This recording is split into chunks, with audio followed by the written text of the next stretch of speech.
nó bị cho cá tô cá kết luôn á.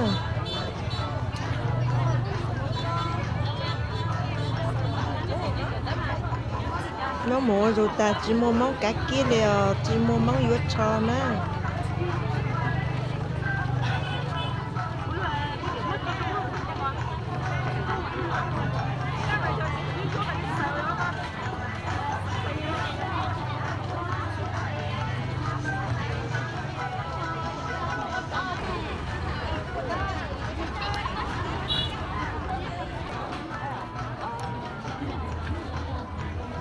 Hà mà muốn đau cha liền,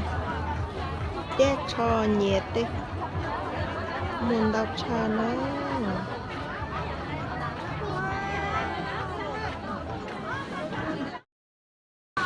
Tụi lùn nàn nữa,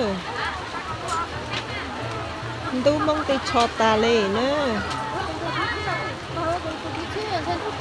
Bây giờ sẽ ôn như theo chỉ riêng lên. Dạ, tốt lẽ sẽ tốt lùn nàn nè.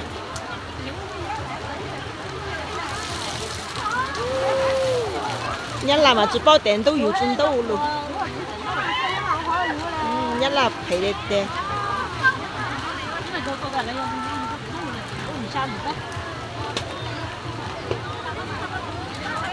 Đâu lùn nàn đó.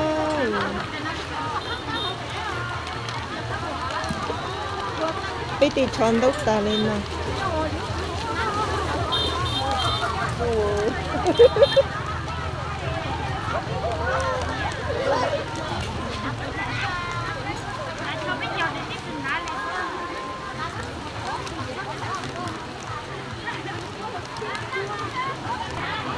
Liều nàn tốt ta móc thở rụt ra nữa.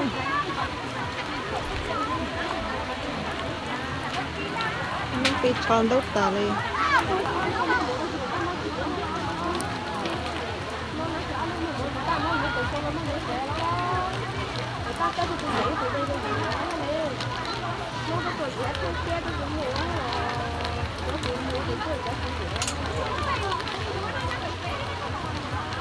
Tụi rong nó về có tránh rong họ tụi cái cha nó về có xin dụ tôi chịu dụ lấy mù tụi nó là tụi cái này là tụi nó bây bộ ó số à bùi dụ mà hả chỉ mong cầu ná từ số nè cái gì vậy số số những cái thay nhớ con đâu không lố tận rồi ta nhìn dính đèn máy chúng ta có phải bấy chừng hai tê giống dưới tiền ga tôi bỏ trong thì mỏng lì sao sẽ có chở trong chả ga to tụi tôi phải có ta bút xính tả nè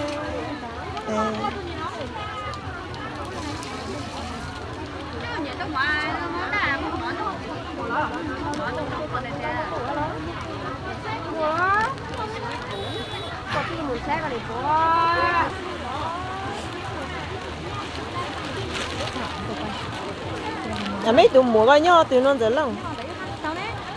nhá gì đó mấy có lâu nuôi tụi nè đấy rồi mò thì tụi rất ca thác cá lúa nó mò lên dòng dầu chế chế tụi lấy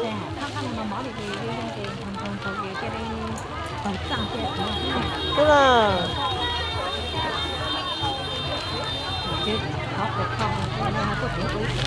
ô lê đồ giờ chỉ đồ màu léo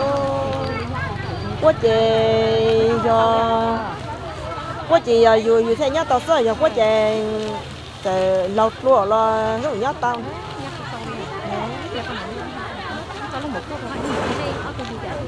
lúc hôm tôi vô con mua cho ba nè nó lo ít về nhát luôn mà hay nhát à chị có muốn chế hả đó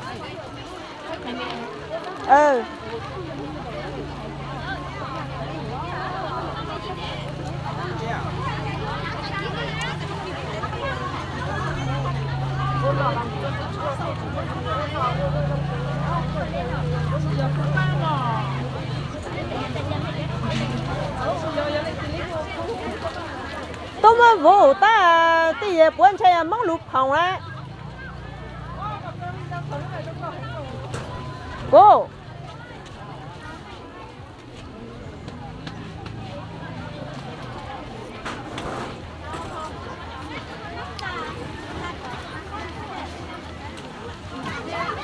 mình là mong cái khót lên đâu ta lên nữa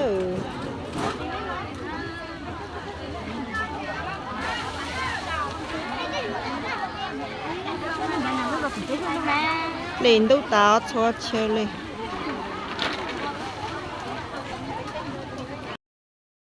nên nó chán đâu nên nó chỉ chán đâu nữa nên mà chán đâu cua chắc không gì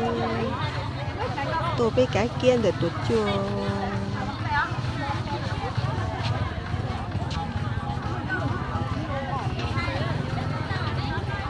mong tôi yếu cho nó yếu thì chơi à mong yếu nó chơi vậy mong tôi yếu cho nó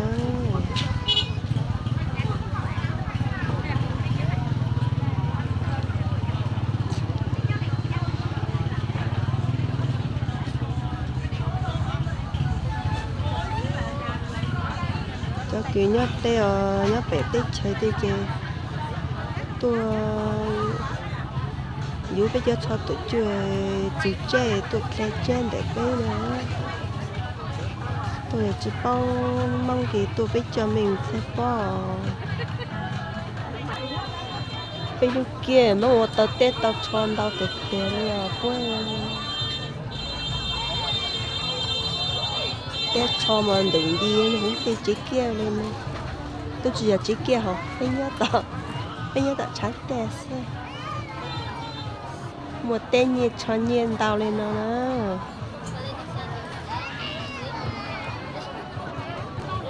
tịt bên tao lên nó cho bột tỏ không xưa bột tỏ tê cái có lên giọt tan cho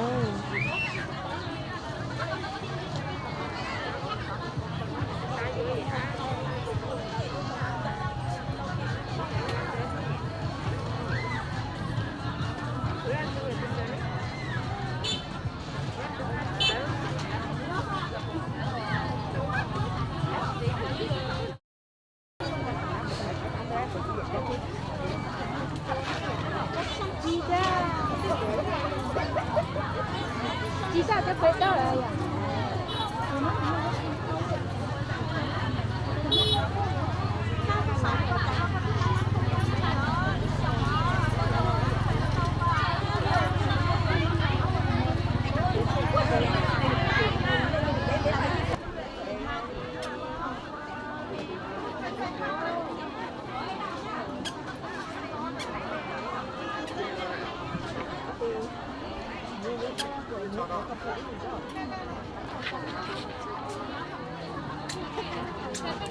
mong cả cái chú tệ ồ chắc không dư mong chán tự tin rồi mong ô còn đâu đừng đi nó cho tỏ mong chú tệ tiền á